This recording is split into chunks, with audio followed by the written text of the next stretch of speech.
Chères téléspectatrices, chers téléspectateurs, bonjour. Merci d'être avec nous dans votre émission Sciences et civilisation, علم وحضارة. Aujourd'hui, nous allons parler des médias et de la communication en Afrique avec notre invité, Mr. Winston Mano. Welcome in this TV show about profile, research profile. Thank you very much, Brother Ali. So, Mr. Winston Mano, you are from Zimbabwe. Yes. You are teaching now in the UK, in Westminster University. Yes. And before getting involved in your research, just have a look on your childhood, maybe in Zimbabwe, Yes. and the school you had there and your social environment. Yes. Thank you very much, Brother Ali. And thank you to your university. Yes, we have to say, by the way, that we are at the University Mohammed VI Polytechnique Yes. during this conference about reading African societies today, and you are one of the participants. Yes, and very important event. I'm really fortunate to be here, and thank you to everyone in Morocco for hosting me. It's my first time to come to Morocco. Not the last. and the beautiful country, wonderful people. Excellent food. Good. We're talking about. But my name is Winston Mano. I was born in Zimbabwe. I grew up in Zimbabwe. Which city? I was born in a small town called Rusape. I was born during the colonial era in the late 60s. I won't say my actual date. No, it's okay. But I'm a 60s model. I grew up during the colonial era, and it affected me during my childhood because we had to move so much mobility. Oh, yeah. Within the country. We had to go to different parts of the country. Why? Because there was war. Oh. So whenever war broke out, we had to change city. And also, part of the mobility was to follow my father. Oh, yeah. He was an agricultural officer. He would work in different regions. And so there was a lot of movement within Zimbabwe for me. Oh, yes. Recall us the date of the independence of Zimbabwe? Zimbabwe got its independence in 1980 from Britain. King Charles, who is now the king in London. Very he came late to compared to other countries in Africa. It's very late date of decolonization. Yes, it was a difficult situation because of apartheid in South Africa. So there was a last stand of coloniality in Southern Africa. So King Charles came to Zimbabwe on the 18th of April 1980 to lower the British flag, the Union Jack, and Bob Marley came with their plane. Oh, yeah. He sang a song for Zimbabwe that we should all come together to liberate. To accelerate the process. The process, yeah. Decolonization. So it was a very momentous thing, 1980. And Robert... You were still there? I was still there.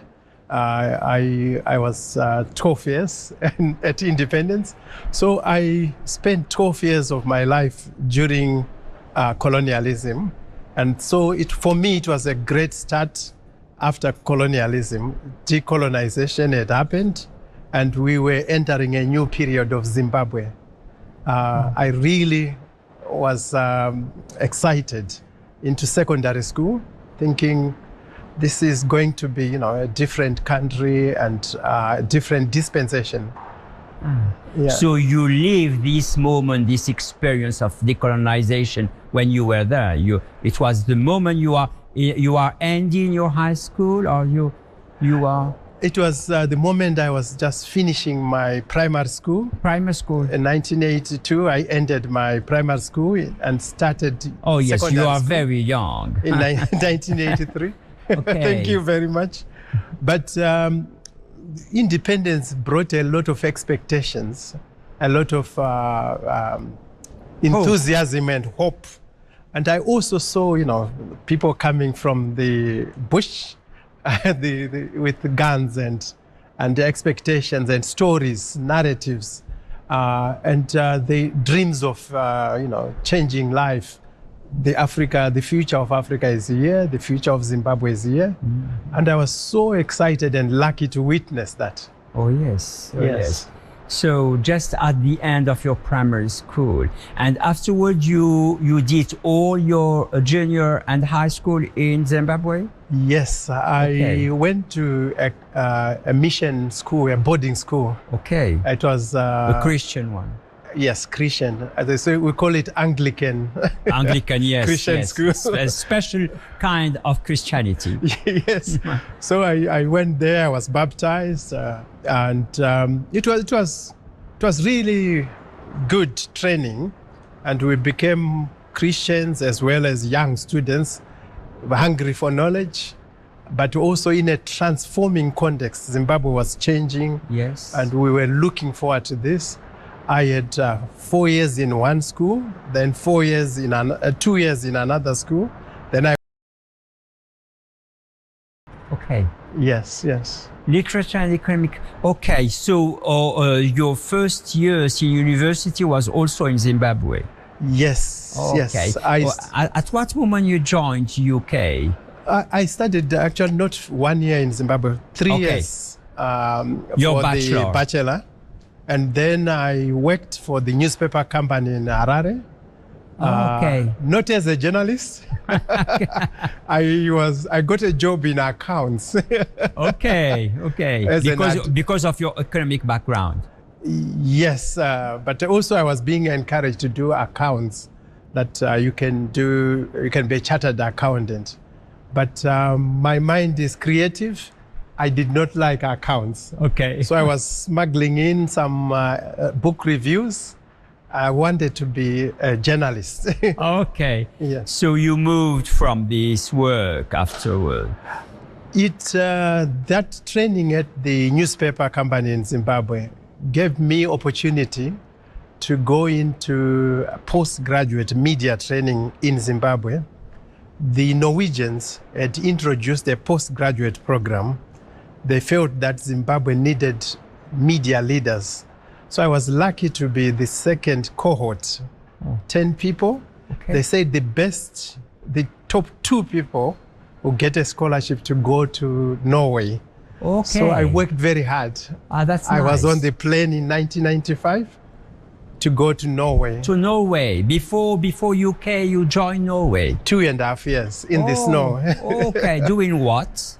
I was doing a Master of Philosophy. Oh, yes. In Norway, liberal arts education. That's where I first, heard about Habermas. Yeah. That's where I learned a lot about, the role of media in development, in democracy. And it was also my first he is also a philosopher of communication. He wrote a lot about how to act in democracy through communication. Yes. His notions about publicness and the private sphere. Exactly. I learned a lot about Habermas. Open public space. Yes. Often public. Yeah. It was training, but I also was hungry for African knowledge. After studying African literature, African history, it was good that I confronted, Western education, but I was still hungry for more African education. So my project, I focused on radio. I wanted to find out what is the role of radio in the African context. And the Norwegians allowed me to go back to Zimbabwe to do my field work. That's nice. And that was really, really important. Yes. Okay, for your master or for your PhD, this work on radio?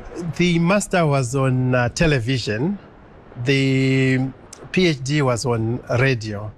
But the focus on television at master's level enabled me to see the gaps that are there. Television, like you say, it's a public sphere, but for elites, for people in the urban areas. But it's very important. It's for the people who are opinion leaders. people who are making decisions. And radio is everywhere with everybody. Yes, Yeah, radio is a different medium. So I was interested in public service broadcasting at master's level. So radio, television to start with. Then after realizing the limitations of television, I wanted to go into radio. So for PhD, I wrote a more elaborate thesis about radio. And it was a PhD on media communication in Africa. We can say that? Yes, but the PhD, I did not do it in Norway. After my master's, I went back to Zimbabwe to work as a journalist first. I was very happy to be finally a journalist, editor. In the newspaper, yes. Yes. And I also got a job as in a periodical called Africa Film and TV. I was editing this for the whole of Africa. I was the main editor. But then I wanted to share my knowledge. So I applied for a job at the university from 1998 to 2000. And they gave me a job after Norway. I said, good. But however, I needed a PhD. When you are working at university, you need to improve yourself. Yes, every time. So I looked at Britain, and they offered me a good scholarship, which allowed me to teach and also to get education.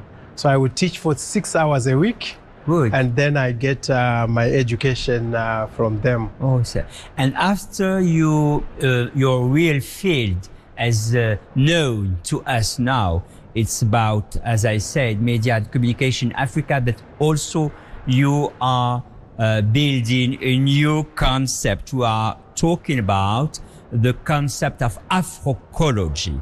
Afroecology, you write it with the K and not a C, and the K is for knowledge. Please tell us more about this very amazing concept, Afroecology, which is something that's very important to you and very important for this continent. Yes, thank you very much, Brother Ali, for asking that. Afroecology is very dear to me.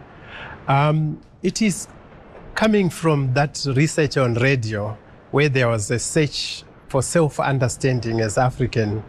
So it was building on my attempts at Africanizing understandings of media.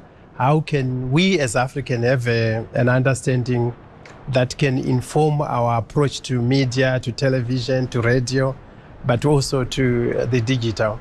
So during COVID, with my colleague from South Africa, Professor Viola Milton, we came together online and decided to focus on this Afroecology.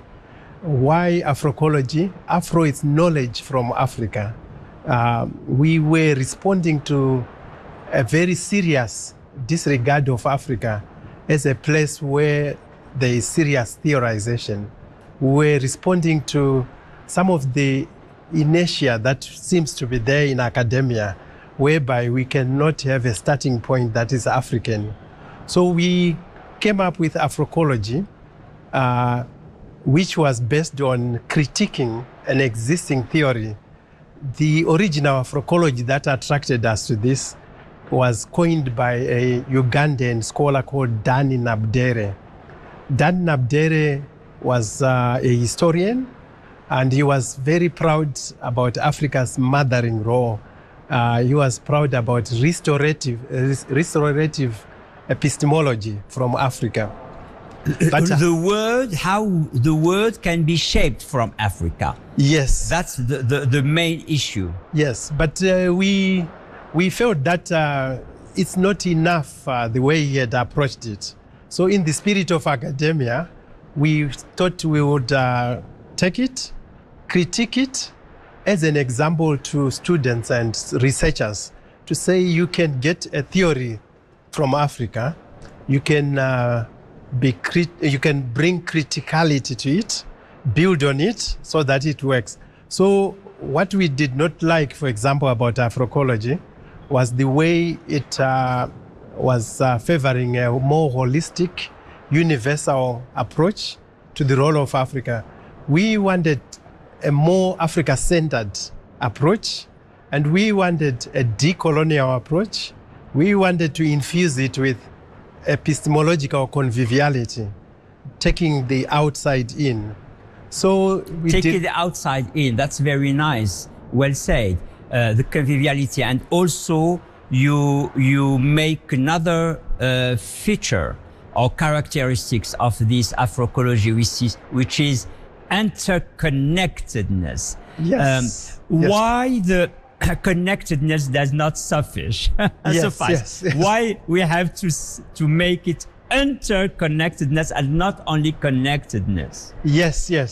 We wanted to privilege, epistemological,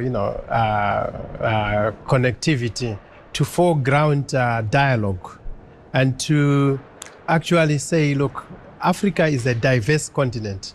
We have different, identities, identifications, which is a strength. And sometimes as Africans, we are not always aware of our diversity. It's an advantage if we are able to create a unified but diversified understanding. So interconnectedness, it speaks to the idea that we have different knowledges. If we were to put these knowledges in conversation, we can begin to have a more connected Africa, but a much more an Africa that engages with itself and then engages with the outside. Okay. So interconnectedness is about our condition as Africans, but it's also about making sure that our starting point is informed by our position in the world.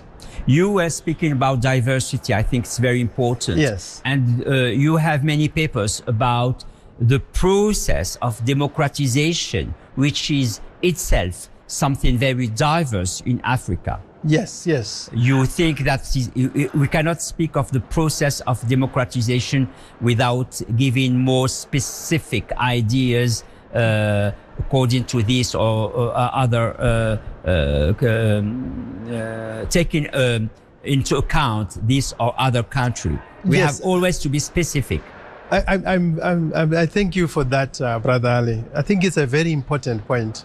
When you talk about democracy or development, we need to think about how we can mobilize African epistemes. People talk about Ubuntu, people talk about Mat, people talk about, but we felt that, and people talk about de-Westernization, people talk about internationalization, but we felt that these approaches are not reaching far enough. So why Afroecology? Afroecology, we felt, is a way to approach democracy, development, and issues of importance to Africa. Africa is a continent that is full of young people, full of different cultures. But sometimes as Africans, we are not very aware of our own circumstances. We are keen to talk about democracy using the terms of reference that are coming from outside, from the West. Yeah. We are keen to talk about development using terms and references from outside, which is not bad, but the problem is we are not also understanding our circumstances. So what we are saying, let's turn everything around. Let's have a good self-understanding as Africans. Understand where we are coming from, our history, understand our knowledge systems, use these to create dialogue about ourselves. That's why you say that coloniality survives colonialism. Yes. There is much to do to make people aware from the place they are living in. Yes. You're quite right. I mean, coloniality, as some people say, it's not over, but it's all over, yeah? Which means it's still there in books, in culture, in languages, selected text, in formats, and it's a serious problem. in the education that we received, most of it is coming during the colonial system. This education was serving specific purposes. But now it's a free Africa. 1960, most countries became free. Yes. But then we haven't gone back to the education and say, what education do we want? How can we make this suit our own needs as Africans? Because independence of many countries in Africa does not does not bring with this independence, does not bring with it all the sovereignty we need. And the sovereignty is about conserving and shaping all the knowledge otherwise. And what is this otherwise? Yes, you are right. I mean, we need ideological sovereignty. We need educational independence. Policymakers need to think carefully. What education do we need? Because at the moment we have a continent which is young, 70% young people. The needs are very different from, say, America, from Europe. Europe has an aging population. Africa has a young population. Our population as Africans. It's the main issue. It will double in 2050. So what are we doing about it? So we need to have a different mindset. And part of that mindset is to look at our history as a resource. If you look at other societies like China, for example, they talk about Confucius Institute. Yes. Confucius thinking. Confucius was a teacher, a philosopher, and his notions about humanness, his notions about togetherness, or making yourself, much more, proper to fit the needs of society. It's very important. And we have similar concepts like Ubuntu, like, Afroecology. About Ubuntu, you are talking about Ubuntu values. Ubuntu, maybe we have, many people do not know what it is, but Ubuntu values, it was very important in South Africa mainly to make this country independent and to say that we have to share our humanity to get rid of all these divisions, this civilizational incarceration. And Ubuntu values, you wrote about this idea. Yeah. What is it? It is a mobilizing philosophy that you are right, that during South Africa's independence, it was important. But it's a concept that is applicable to much of sub-Saharan Africa. You talk of Kenya, even Tanzania, Ghana. But this notion of, that you are human because of others, the idea that the collective is very important. Or our lives are interconnected. Yes. That's we cannot be selfish and just think about us. We see how it's a disaster for the climate change, for the environment. We need to be aware of our, social situation. We need to think about others. This is Ubuntu values. Ubuntu values. And this is very, very important. And we can draw from inspiration from appropriate African epistemes to build a necessary future that can be much more relevant, sustainable, and a future that can be...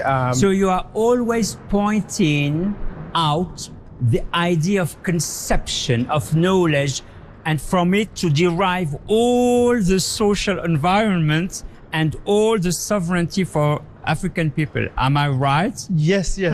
But I should also mention that Afroecology is a heuristic tool.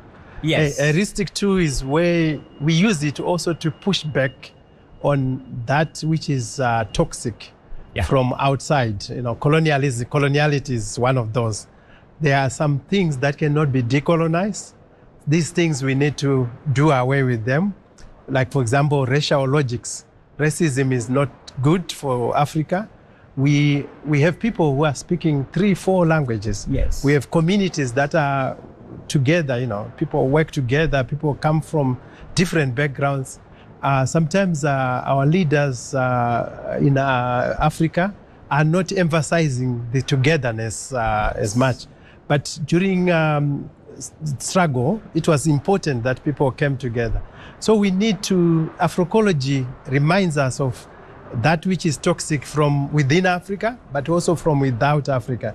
and send us good epistemes in a relational way, it seeks more greater understanding, but also relational accountability. That the way we deal with, for example, the World Bank, the way we deal with the multilateral agencies, and also the big technology companies, we need to think about our positions as Africans and make sure that the way our needs are included in the... How all these ideas are received in your university, Westminster University in London, all these ideas about making Africa something sovereign, something saving, shaping its own future, its own present, and